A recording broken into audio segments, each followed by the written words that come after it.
അച്ഛാ മാസത്തില് മുത്തപ്പനാട് പോയിട്ട് ചോറ് കൊടുക്കും. അതെ. ഇപ്പൊ എന്റെ അടുത്ത് പോകുന്നേ ഞാൻ അന്ന് അന്നം കൊടുത്തതിന് കൂടെ ഇപ്പൊ എന്നോട് കാണിക്കട്ടെ അല്ലേ?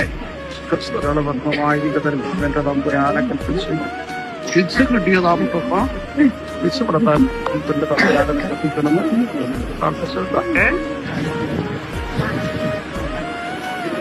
ഭൂമിയിലായിരിക്കും അപ്പൊ ചീറ്റി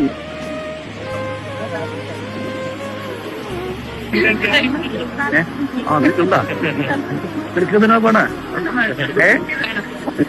ഈ കൈ കൂട്ടുമ്പോ എടുക്കുന്നു തൊട്ടിട്ട് പഠിക്കണ്ട തൊടാതെ പഠിക്കാൻ കൈ രണ്ടു കാണിക്കുന്നു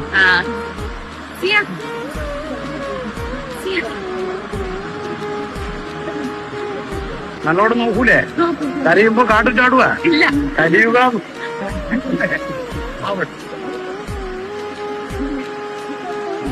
അമ്മ അമ്മാന്റെ ആട്ടുക